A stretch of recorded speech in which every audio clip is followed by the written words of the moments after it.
Bat music.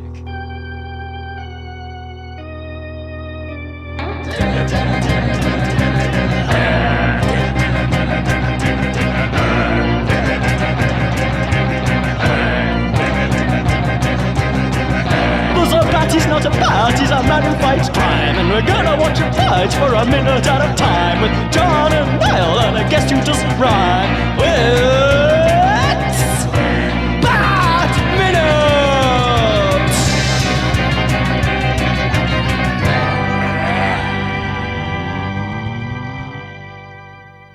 Greetings, citizens of Gotham, and welcome once again to Bat Minute Returns, the show that spills into your podcast feed like a toxic carcinogen 3 days a week. I am one of your hosts, John Parker.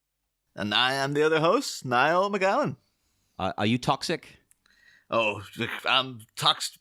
Oh, I was going to try to quote the song there. I was like, oh, you're toxic, I'm slipping under. That's it. So I'm going to edit that and be like, make it seem like I was really smooth and be like, you're toxic, John, I'm slipping under. Ah, yes. You should have just gone, it's Brittany, bitch. Oh. And we are joined by our special guest, Brittany. No, Hey.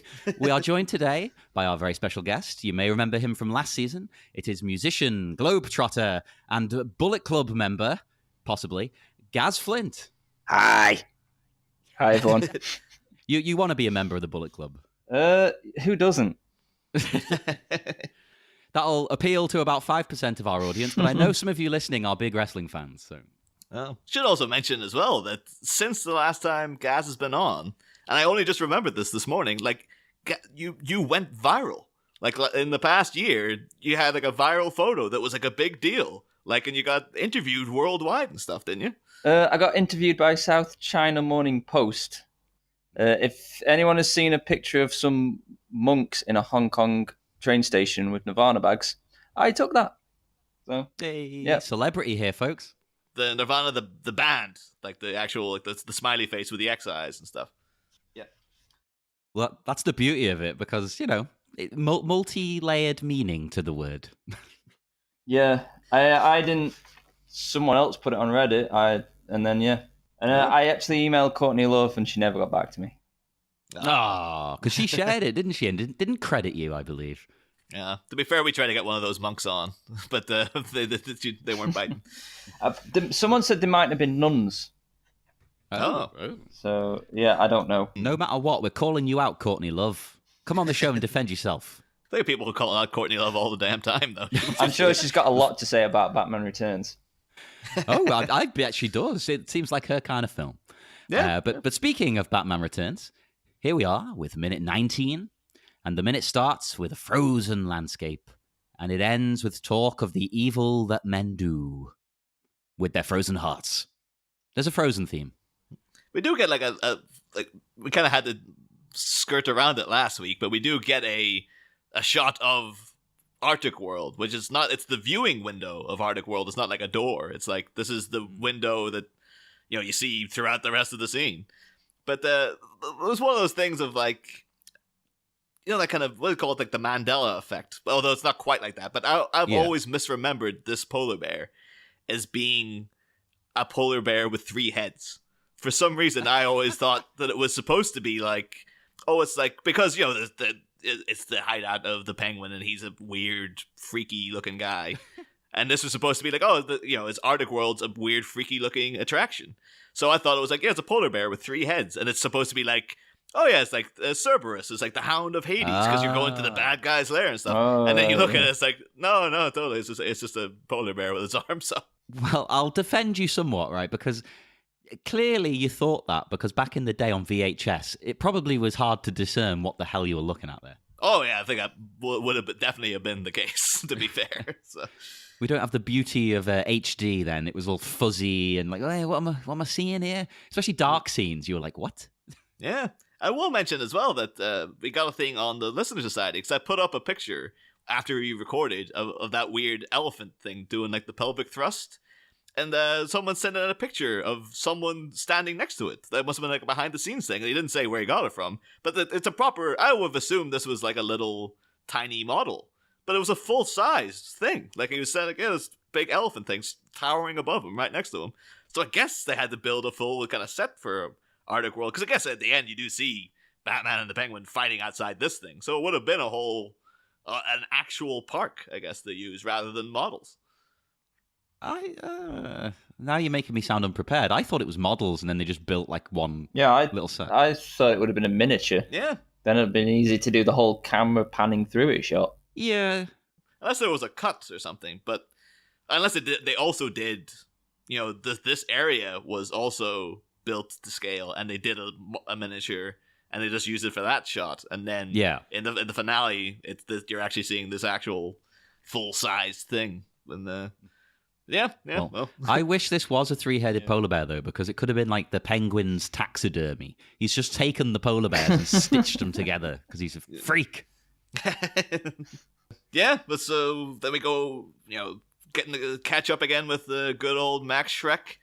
Now he's had a little snooze here in amongst the Red Triangle gang. They're much more subdued than the last time we saw them there. Well, let me just say first of all, right, Shrek, the way he wakes up, it just looks really casual and relaxed and chilled. Like, he doesn't look like he was like knocked out or anything. Yeah, did they knock him out? Because you just see him fall through the hole, don't you? Yeah. And then he wakes up and he's sat upright. So and he wakes up really like, just like, casual, like a nice Sunday morning. I guess considering that the Penguin traditionally, like at least in other media, we've seen the Penguin with like umbrellas filled with gas. So it could have been that he gassed him, and then he got somebody to help him drag him back, and then they just plopped him in this chair. But he seems very upright and sort of. Yeah. It's not gonna they're not just sprawled him into a chair. It's like he seems to be very. Like, his posture is excellent for the circumstances. It's better than my posture. Sat recording this episode, I'm hunched like in a ball. No, but it's the one time. I don't know whether it's his fault, but it's the one time I'm going to fault his acting here. Like that's not the best. You could have come to in a bit more of a believable fashion, like a bit groggy and things. Maybe Burton just said, "Don't worry about that. Just whatever. Just open your eyes." Like. But yeah, then we get he looks back and sees the Red Triangle gang, a couple of people we've been introduced to before, but then we have the addition of the Poodle lady, who wasn't in the carnage of the past few scenes. I love her so much. Thing is though, look at that shot, right? Is it just me, or is she totally breastfeeding that poodle? Because that's what it really, really looks like it. Oh my god, I did not consider that, but I think you might be right. Yeah, because the head's nuzzled in to her breast, and it seems to be doing something, and it looks like her the dress she's wearing is up, so technically I guess she's not actually doing that. But no, I think they would have had this is supposed to look a bit like she's breastfeeding the poodle, and that looks totally suit the character, to be fair. So as great as that would be. It's because it's a little bit dark, though. She's feeding it with her fork. You can see if you brighten it a bit. Yeah. Oh, that's a shame. Yeah, but this shot though of the gang, some people have said it's supposed to be like a kind of reference to Commissioner Gordon waking up to the Joker's sort of sideshow henchmen in The Killing Joke, but I don't see that much. What I think it is, it's very much so. It's a direct reference to Freaks, the 1932 movie. It's for people who like Freaks. Yeah, but the people who don't know, Freaks, it was Todd Browning's follow-up to Dracula. 1931 and 32 he made Freaks, and it's a film that essentially killed his career because it was basically about a sort of beautiful trapeze artist who tries to con a little person who's part of the sideshow out of his inheritance, and at the end, the freaks as they're called, and it was all it was cast full of real life circus performers like Johnny Eck, like the guy who was born with no bottom half to him and stuff. And who's the one with no limbs? Is it Prince Randian or something? Oh, I'm not too sure, but he but at the end, because she and the strong man are trying to get one over on this guy, and then his friends, like the freaks of the title, they quite memorably attack them. And apparently in the original, it's infamous because it's like a 60-minute film, but there's a half an hour that was cut after test screenings because it was supposed to be so traumatic to watch that a woman actually said she had a miscarriage watching it and stuff. Oh, come on. That didn't happen. What? Yeah, she's threatened to sue the studio, and it was banned in the UK for like 30 odd years. But apparently, in this 30 minutes of footage, like they're supposed to like quite graphically castrate the strong man. And then later on, in a later scene, you see him singing falsetto at the opera, which is kind of God. Oh. But yeah, people would mostly know Freaks though from the scene that this is mirroring, where the trapeze artist is having at a wedding to the Hans, the little person, the Freaks accept her into their group, and they do the whole we accept her, one of us, and they all start chanting. And this table's exactly the same setup. Where Max Schreck is exactly where she's sitting, and it's very much sort of like, yeah, they are now going to be bringing Max Schreck into their gang, kind of. So it's the same sort of thing. And because Freaks is a film where like the bizarre and outcasts are the heroes, and it's the guy who made Dracula. Tim Burton definitely loves that movie. So Oh, yeah. For a fact he's watched that 1,000 times. yeah. But the thing is, they're all sitting eating this like nice little banquet. I just wonder, like, who made it? Was this like when all that stuff was happening in like the town center? Was that why the penguin was running around so much? He's like, I gotta go back and check on the roast. And That's exactly the note I've got. Is just, can you imagine any of these people preparing a meal? yeah, Or did they order it in? if they order it in though, would be like it'd be a turtle situation, wouldn't it? Where it's just like, pizza dude's got 30 seconds, and they're just sort of standing by the sewer grate waiting for him to show up. Hey, remember when that was a thing? The pizza had to come to you within a certain time, or you got it free. They don't really do that anymore, I don't think. I've seen it in American TV shows, where they'll mention like didn't get here in 30 minutes, so I ate it for free. I was like, I don't recall that ever being a thing when I got pizzas when I was. Yeah, well, the Domino's started with it, definitely. But I guess UK roads are a piece of crap, so that's probably why they did that. The thing is, the one guy who's not eating though, if you look in the back, the sword swallower, he's still sitting there with that sword in his mouth. It's like, at this point, it's like, because they was doing it when they were threatening Shrek, he was just standing with the sword in his mouth. It's like, dude, we get it. You swallow, okay? It's like, the sword swallowing, it's not impressive outside of a sword swallowing show. If you're just sitting around at dinner time with a sword in your mouth, people are just going to think you're a weirdo, which, to be fair, I guess they all are, but... He's not got a holster for it, and that's just where he keeps it. So he can regurgitate the sword at any moment, I don't know. Stab Batman. Plus, if, we were at dinner with Gaz, and Gaz, you were just sat there with a sword in your mouth, I'd be impressed. Like, whoa, bloody hell, you can do normal things with a sword in your mouth. Yeah, but these people know him every day, so it's just... They've seen him. They see him every day with the sword in his mouth. They're not impressed anymore. Oh, he's doing that again. I'll be fair though. Maybe it's because we got a guest. So oh yeah. Oh, I better put the sword in my mouth. Looks like if he saw you earlier. No, I don't think he was looking at me though. I'll better do this just in case. Yeah, maybe it's to impress Shrek, so he joins up. Oh, that Max Shrek businessman. He's gonna love me with my sword in my mouth. That's gonna win him over. That's gonna sway him. Definitely.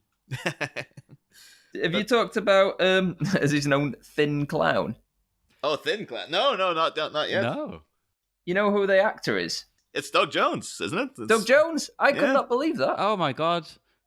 Abe Sapien, the asset from Shape of Water. That's insane. What the hell? And Pan from Pan's Labyrinth. Yeah, I didn't know he was acting like that early. No, me either. Oh, that's crazy. I can't work out his age, I'll be honest. He's in his late 50s now. Really? But he's probably God. always... Yeah, he was way older than I thought. And I looked up his IMDb to see if he'd been in anything else good. And no. He is in the new Star Trek, but I wouldn't say that was good. Well, I did find one gem. He's in a film called in 1998 called Bug Buster with Randy Quaid as the main star. And it sounds like a rip-off of Arachnophobia. Because that was such a smashing success. The plot on Wikipedia, which is only 2 sentences long. After the mayor uses a potentially dangerous substance to protect the local plantation, the lakeside town of Mount View in California is attacked by a lethal species of large cockroach. After some of the town's inhabitants are killed, the mayor enlists the help of eccentric pest exterminator, General George C. Merlin, Randy Quaid, in order to prevent further harm to the local dwellers. And guess who plays the biggest cockroach? Oh my God, he's playing a cockroach. The mother bug. It's Doug Jones. That's amazing. It's also got Katherine Heigl and George Takei in it. Oh, that sounds like a real winner, this movie. It's like, I'm surprised it's not bigger. This is one for our crap movie nights, definitely. No, it's only got 3.6 on IMDb, so don't get your hopes up. No, that's a good sign. Those IMDb people, what do they know? Yeah, screw them. But why does Randy Quaid always play an eccentric? Maybe that's I wonder. Yeah. He's never done anything eccentric, has he, in real life? Oh no. That'd be great though. That's what he's currently doing now. Is he has become 1, a general, and 2, a bug buster. So if you try to get Randy Quaid, they can't capture him. The police can't get him. But like, oh no, he's out there busting bugs. He's like the A-team for bugs. Busting makes me feel good. But yeah, that was the only gem I found in Doug Jones's past work before he just did everything with Guillermo del Toro. Before he did everything that we love. Yeah. The other stuff just looked like general like crap. Well, I will say I dissed the new Star Trek Discovery there, but he is the best part of it, I would say. He's fantastic, as always. Yeah, I think I only watched like 4 episodes, and then I was like, you know what? I'm out. Like it's not gripping me. And so like you think of that, you know, if you're 4 episodes in, it's like there's no hook yet. I don't care about any of these people. Hey, so. Niall, I watched 7 episodes of The Wire, and you were like, you can't quit now. I'm gonna back Niall on that one. But he just said after 4, if it's not hooking you, you should drop out. Yeah, but the thing is, The Wire is a different kind of show. The Wire is a slow build. Star Trek should be like, boom, you're in to go. Like it's Star Trek. I'll give you that. Yeah. No, I've spoke to people who said it's taken them an entire series of The Wire, and then they've like, it's slow to get into it. But after you're into it, you're in. Yeah, if you watch the whole show and then you go back and rewatch season 1, it's like, oh crap, this was amazing. I just did at the time. I just wasn't in the patter of the show. But once you're in, once they got you in, you can't get out. Well, sadly, I didn't feel that with Discovery. I won't knock anyone for enjoying it though. Go and enjoy your Star Trek. Yeah, but anywho, in regards to what's going on in the minute, a very perplexed Max Shrek turns around and sees an actual giant penguin right in his grill. Well, you say actual. Well, yeah. And it squawks right in his face, doesn't it? I like the way it comes up, like in the world of the movie, let me say, not in the making of the movie. And it acts very sentient, like it's coming up and going, hey, pay attention. Like, stop looking around, pay attention to these guys. It's very aware and smart, this penguin. It's like, aye. Yeah, it's like the jailer, like slapping him awake, like, come on. I've been accosted by a goose in the park. Same. So this is kind of like, this freaked me out a little bit. It was like, oh no, because those birds will go for you, man. They don't care. Like me and my friend, you guys both know, but me and my friend Burns, like we were sitting, everyone's having a picnic in the park, and all of a sudden Goose came back up behind, just basically did this, turned around, and Goose was quacking in my face. And I was like, all right, I'm just gonna leave this, and it was like friggin' we call him Dr. What's his face in A New Hope. Doing a proper, it was like as if the goose was just like, he doesn't like you. I don't like you either. We're like, leave me alone. Yeah. Eventually we had to kind of get up, and it followed us. It was properly like flapping its wings and stuff. And we're like, what do we ever do to this goose? In that same park, I had a standoff with a goose. Because it could have been the same goose. It probably was.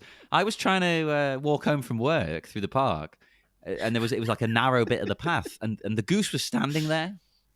And we both froze when we saw each other, and we both had to kind of inch around each other in a big circle, staring. Knowing you both and knowing that park, I'm just envisioning this. Like, just imagine those.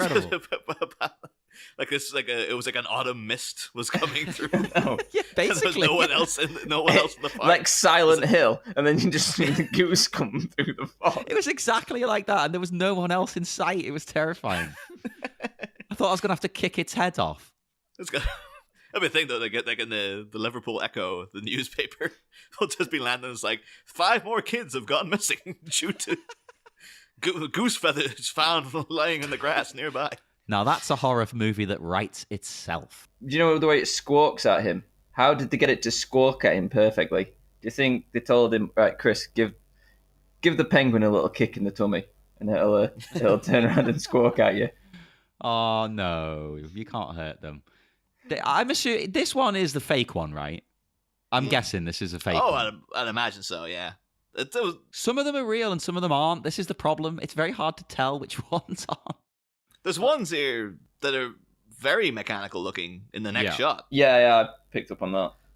Yeah, but that one seems very... If it's real, like, fair enough. But if it's fake, it's like, oh, it's really well done. Like, I would have believed that was an actual penguin. But I don't know if I would believe that's actually Chris walking in the shot with it, though. It could have been he's like, I'm not getting in the shot with the penguin. Like, I'm not going to let that thing close to my face. You not hear about that goose in Liverpool? Jesus Christ. I found a quote from Walking about the penguins. Oh, yeah. It says they had their own area on the studio lot with a swimming pool and refrigerated dressing rooms. They were all very well taken care of. There were 3 different types of penguins. They were the big ones, the emperors. They were very docile and sweet. They would walk up to you and you could pet them like a cat. Oh, that's adorable. I want to stroke a penguin. Then there was a middle size who were a little more active. The smallest ones were very busy and aggressive. They'd give you a peck. I can imagine the little ones being the real buggers. That's what dogs are like, little dogs. Yeah. I have a thing too, because I've got into the habit of my dad always had, where, like, you have to salute the magpie when you see a magpie, because 1 for sorrow, 2 for joy, and if you salute it, it's a whole thing. But anytime I see a black and white bird now, my hands instantly go to my head. So even watching the movie, I was like, is that a magpie? No, it's a baby penguin. Oh, crap. You were brainwashed, man. Yeah, it's weird, too, because the thing is, I've seen other people in the street, when you see the magpie, I've seen other people, the hands go up to the head, and you always give them a little nod of, like, I get you. You're just, it's all superstition, but we're just in case, you never know. You don't want to toy around with that stuff. Well, I don't believe in that. Sometimes I deliberately walk under a ladder. That's the thing. I imagine the all-powerful God is he's sitting up in heaven watching that guy. He didn't salute that magpie. Smoten. Bad luck. You're getting bad luck, kid. It would explain a lot about my life, I'll be honest. It would explain why I'm stuck here reviewing movies minute by minute. It's like a Hieronymus Bosch painting that I'm living in. Do you know why penguins are black and white? Why they're black and white? It's an evolution thing.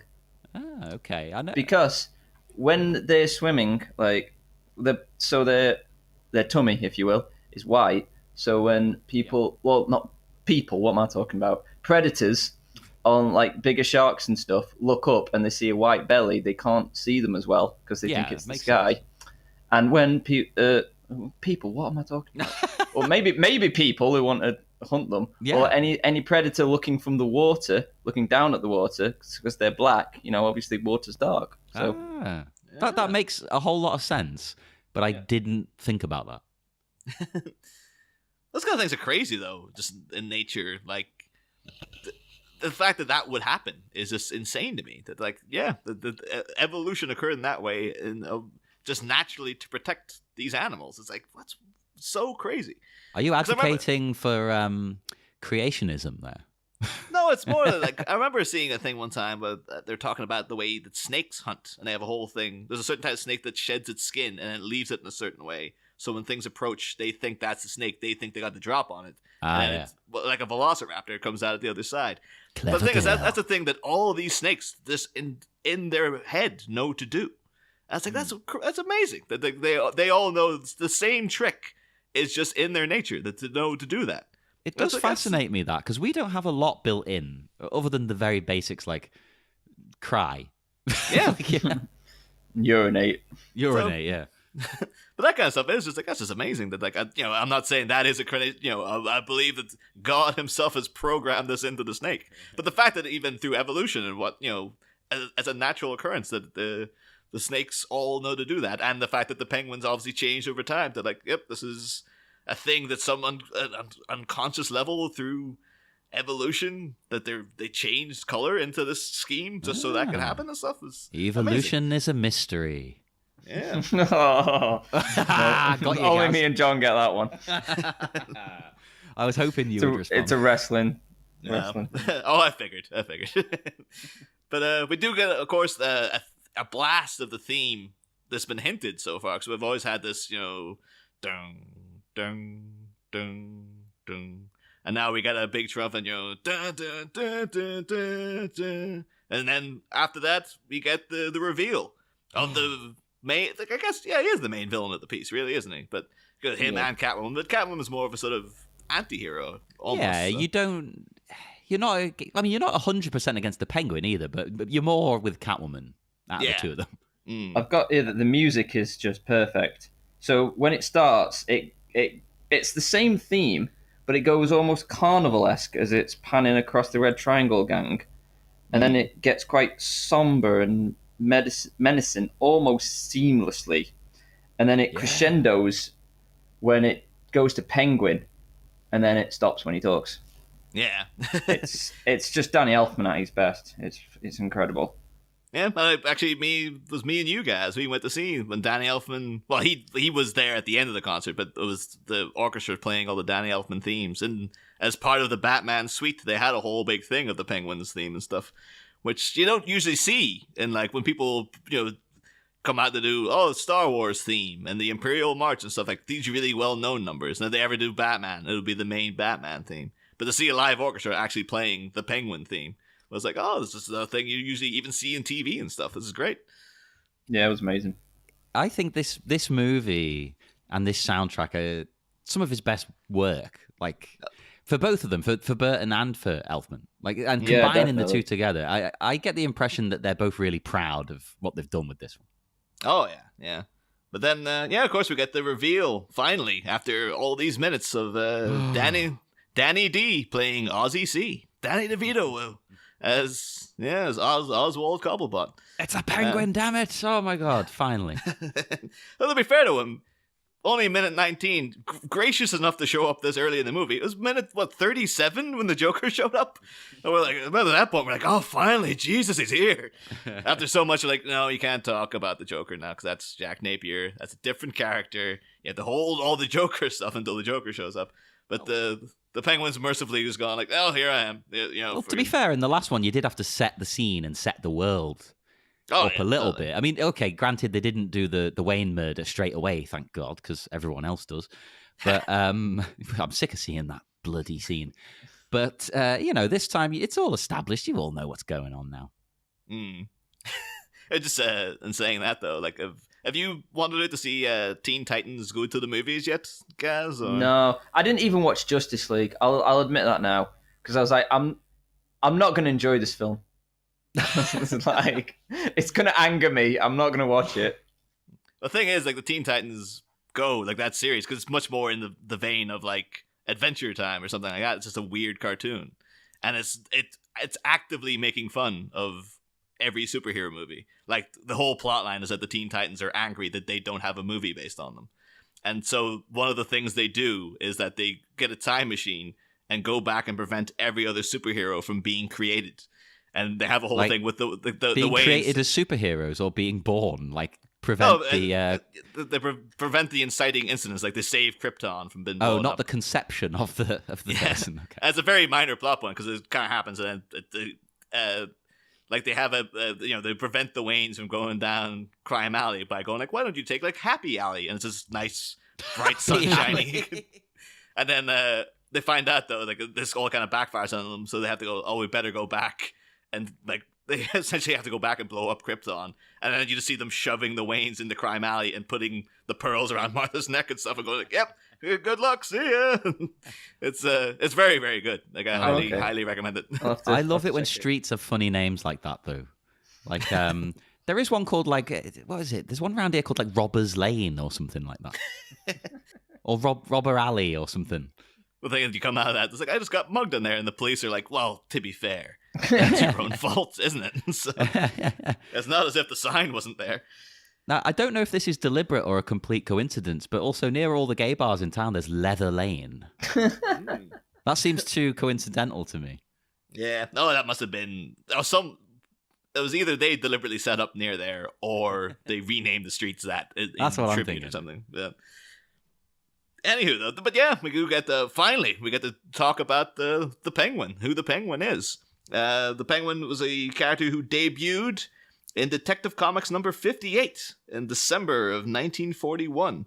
He's obviously the storyline was the most perfect frame up, and it's the thing is the Penguin. He was a major character for a lot of Batman's history, because like I even looked into like the 60s shows. Like he's one of the main things you think of that 60s Batman show is Burgess Meredith's Penguin, because he was so prominent in it.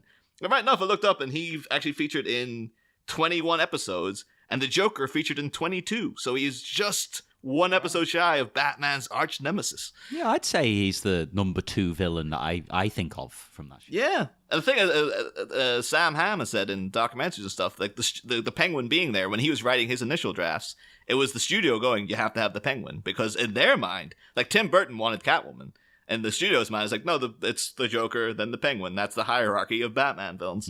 But I would say in recent years, though, up until when Gotham started, like the mid 90s through the early 2000s, Penguin wasn't really a big deal anymore. He seemed to get very sidetracked by like the freakier villains and stuff. Well, I'd suggest it's this portrayal. Yeah, Like, I'd suggest that too. Like, and because this was so far away from what he actually is in the comics, which I'm sure we'll get to. Well, I like the way then clearly Burton just went, right, you can have the Penguin in the movie, but it's not going to be your Penguin. Yeah, I imagine they went, like, you can do whatever you want, but you've got to use the Penguin. And he didn't even bother. He just heard that he was.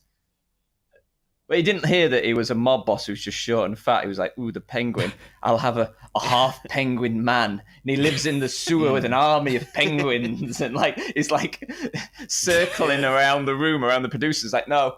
It's like, and then they'll take upon the city in their massive duck-mobile. And they're like, no, Tim. Tim, that's not what we. Oh, screw it. Yeah, do what you want. Just shut up, please, Tim. Because I think like in prior like attempts, like during the before the '89 movie came out, when Tom Mankiewicz was working on his drafts, he originally envisioned the Penguin as being a mobster with low blood temperature, and he was going to be played by Peter O'Toole, which is kind of like I can kind of see that as a thing, but it's definitely not a thing Tim Burton would have done. Oh. And but the thing is, interesting enough though, in the creation of the Penguin, because he was created by Bob Kane and Bill Finger. I wonder who did most of the work there. We found out Bob friggin' Hack Kane with his. But yeah, apparently he's actually based on a cigarette mascot called Willie the Cool Penguin. Yep, I read this too. Willie the Cool Penguin. Yeah, you see the pictures. Yeah, it's a penguin with a friggin' top hat and a monocle and stuff and a cigarette holder. That's I think, and then you actually look at his name as well, because his full name is Oswald Chesterfield Cobblepot. And of course, Chesterfield in America is a popular brand of cigarettes, so I'm assuming that's in tribute. Oh, and I haven't heard of those cigarettes. The only reason I know of them is because of, actually, ironically enough, Christopher Walken's cameo in True Romance. He has like one scene with him and Dennis Hopper, and the two of them. Yeah, but it's kind of basically it's like a two men show basically for like 10 minutes of the movie. But I remember like Walken has a big long monologue, and then after a while the copper kind of goes like, "Give me one of those Chesterfields," and he hands him a cigarette. And in my head I was like, "Oh, Chesterfields are a cigarette in America." So there you go. It's kind of linked in that way. But you can get them in the UK. I used to smoke them in the UK. Really? I did not know that. Yeah. As a non-smoker, I don't pick up on any of this stuff, I'll be honest.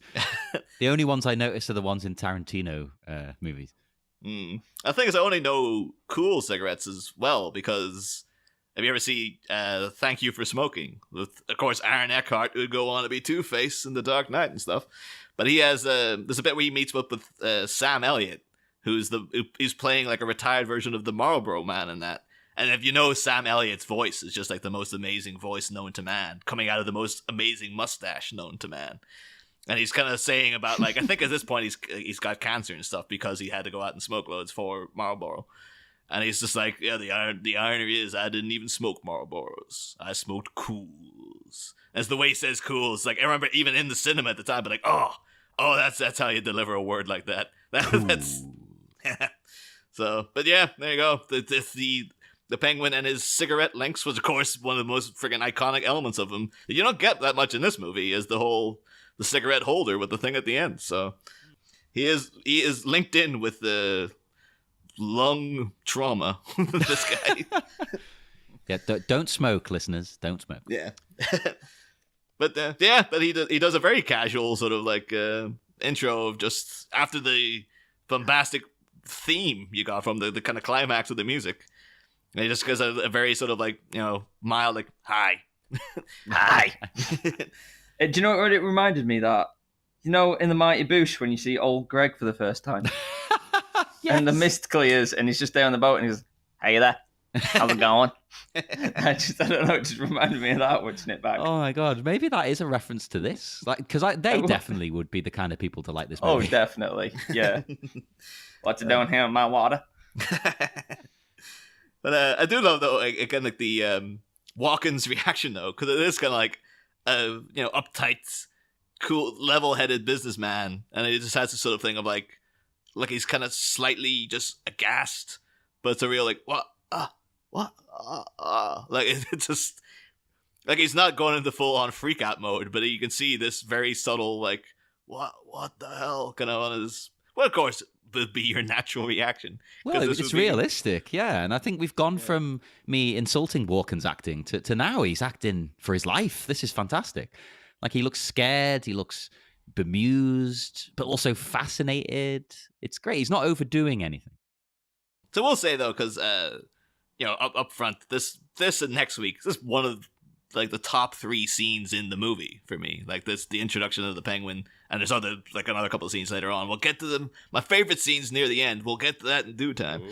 But yeah, but these two guys are friggin' on fire. This scene, this is the two guys at the top of their game, really delivering on this material. Which, considering it's just like, respected actors giving such kind of crazy stuff to work with. They're like, no, I'm going to bring 100% to this, and fair play to them. So. And I think, this is kind of one of the most iconic. It's something I quote quite a lot, this scene. It's like, you flush it, I place it on my mantle. Like, just those, I don't know, I've been quoting them for years, stuff from this scene, and it's quote it so much, you forget it's from this. It's now just your line, basically. Yeah. I thought you were going to say, I always quote, I thought you meant like the next line. Where it's like, oh yeah, Gaz is constantly going around going, I believe the word you're looking for is, ah! As Gaz is nearby, you can hear him roaring, at the top of his voice again. Hey, what are you saying? I love that bit, though. That's absolute comedy gold. It sells me on the character in an instant. Because this is the first time you've seen him, obviously. So if it's the first time you're watching the movie, you're still a bit like, oh, what's going on? This is just like, oh no, he's great. I love him. Yeah. But what I really like about this, and I have to ask you guys who you think it is, because you hear the ahs echoing. But if you listen carefully, as it's fading out, you can hear laughter. You can hear like a But what cuts back to the penguin, I assumed it was him. But unless it's like a slightly dodgy edit, when it cuts back, it doesn't seem like he's just been laughing. So it could be one of the Red Triangle gang is laughing at that joke. Like it could be like the organ grinder or something. Yeah, that's what I thought it was. But I like that. I like that effect though of the echoing roar and then sinister laughter underneath. It really sets the stage very, very well. Yeah. And Did you notice how something sparks in the background? I'm gonna guess it's an air conditioner. It keeps sparking. It's like they need an electrician to fix that. There's so much. It's around water. I really hope that those things don't come into play later on in the film. I'll tell you that. Just imagine I'm calling an electrician and I'm just coming down and just seeing all them and be like, okay, what needs fixing? That'd be great. And then they just kidnap him and they have their own personal electrician all the time. Because they've got a big operation going here. They need stuff like that, Yeah. They don't seem like people who are hands-on with that kind of stuff. Maybe Fat Clown knows how to fix all this. Yeah, maybe that's his day job. Maybe some of them have other jobs in the day. Maybe they work in like a bank. What? And they go home to the abandoned zoo where all the penguins are. Like, I'm earning enough to live in a condo, but no, I'm going to live with all these penguins and this weird penguin man. No, I'm thinking they pop home to see their wife, have their dinner, and then they go out to do their hobby. Be with the penguin. For some reason, I just thought like this would be like a great Louis Theroux documentary where it's like, I found a man who like he has a double life. I mean, he's a normal family man, but at night he decides to dress up as a clown and hang out with this weird circus guy down in the sewers. And just in this situation, just Louis standing in the background, just like, so do you abduct a lot of prominent businessmen? Just asking. Like the camera doing the scene and constantly cutting over to this Louis bemused face. It's like, oh yeah, okay. Plus, with the new show out there at the moment, Dark Tourist. This looks like a dark tourist destination. Yeah, hanging out in the sewers at Gotham. That's the next line though, because we've kind of criticized the original script by Dan Waters because the penguin in that pontificates so much. He's just constantly talking. Ugh. And this penguin, to be fair, he is coming out with a mouthful now, but it works here because he's not been doing it the whole friggin' movie. Exactly. This is his time to speak. Yeah. And plus he also, it seems like he's had this prepared. Like, I'm going to get this Max Shrek guy and I've got a thing I've got an opening gamut of this thing. Well, actually, this is all a bad dream.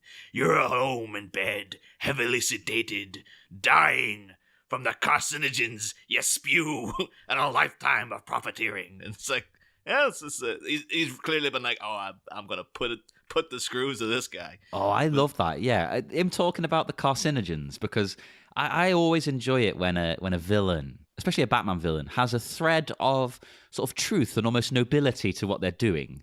Like they take a good idea and go too far and get twisted. Because he's talking about the environment and things. And it's like, oh, that's a good message. That's nice. Is it in The Incredibles where they're talking about the villains monologuing? Yeah. Oh, yeah. Yeah, it kind of reminded me of that.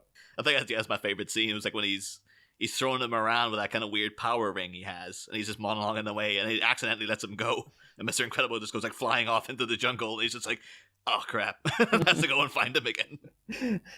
But the music when he's doing that monologue is, again, it's perfect. It seamlessly goes into very sinister whilst still keeping the theme. It's just Danny Elfman, the man. He was the man.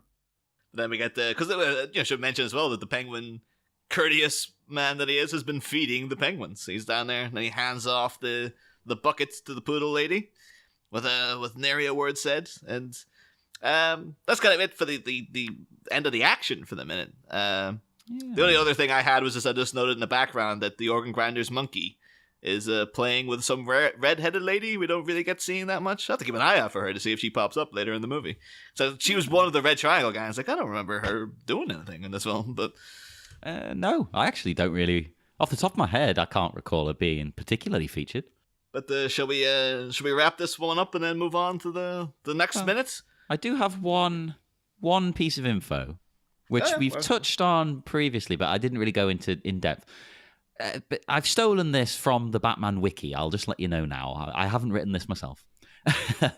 I feel like I need to be clear. But basically, this is on Universal's Stage 12. It's where they filmed it. Because the underground lair is there. It's an enormous tank filled with 500,000 gallons of water, which is insane. And it says, to create the Penguin's bird army, a combination of techniques were utilized, including men in suits, computer-generated imagery, which is also insane. I didn't think they really did much of that then, robotic creatures, and real-life penguins. Everyone involved was required to sign a document guaranteeing that they would not specifically hold interviews with news sources. Very under wraps, this. It's strange. But about midway through filming, some test shots of DeVito leaked out to a magazine. So Warner Brothers hired some private investigators to track down the source of the leak. Which that's really dedicated. They never found out who did it though. I know, because I've seen those pictures and that they are good pictures. Like, to be honest, I think it probably helped promote the movie. That's the thing, though. You think that those guys are still out there going like, "Hey, when they leaked those pictures of the penguin? That was me." It's like That makeup was seen like 10 billion times over the past 30 years. So it was like, no, at the time, it was a big deal. All right. When I was doing an extra in Captain America, when they were filming it in Liverpool, I remember picking up the Morning Post one morning, and there was photos from the set, and they'd specifically told us, don't bring your phone on the set, don't take photos of anything. Yeah. So as we're all getting ready and everyone was going through makeup, this massive guy who was the head of security came in, and he was like, he gave us all a speech and was like, you all know, you're not allowed cell phones on set. I found anyone with a cell phone on set, you're getting kicked off and you're not getting paid. And I was like, they're going to do more than they're going to beat the crap out of you. Like, take you down a dark alleyway. Yeah. So that's how Marvel stays in top. It's like they take the people out of the friggin' head. Like, let's just say we're not saying that literally has happened. Don't sue us, please. That's the thing, though, because Marvel is owned by Disney, and Disney they'll mess you up. Like they got the money to get litigious on you. If Disney want to take you down, you ain't got a prayer. So they'll come around and smash your podcasting mic. And everything. Totally. I think when they bought Star Wars, I remember there was a guy who was a friend of my brother who was doing like photos of like little country towns, but he Photoshop in like X-wings and stuff flying over. Oh, I've seen those. Yeah. Yeah, and apparently he was told as soon as that merger happened, they got in contact with him, going, "You have to stop this now," because that's during that George Lucas era. Oh yeah, he'd let whatever go. Not Disney. We freaking own this now, and unless you want to pay us a buttload, you better take those down right now. That is one thing about Lucas. Like people, they make fun of him and that these days, but he was always very just like chilled out when it came to stuff like that. He just let people do whatever they wanted. He was like, yeah, it's not canon, but who cares? Whatever, do it. Well, he's come back around though, George. He's sort of become this hero to people again. Where like I think because people, there's a very vocal minority on the internet who really, really hate this Disney, the Disney films so far. Except Rogue One, everyone loves Rogue One for whatever reason, but. Yeah, they all friggin' love George Lucas, and they'll defend the prequels till their dying breath. What? I was like, do you remember, like, about 5 years ago, everyone hated the prequels, and everyone hated George Lucas, even though that was unfair, because, like, it wasn't his fault. Like, it was his fault, but, like, come on, leave the guy alone. Yeah, he still made 3 of the best movies ever. So before we head off into the dark night, Gaz, do you have anything you'd like to promote or advertise or tell people where they can get in touch with you if they want to? No, at the moment. I'm Gaz Flint on Facebook.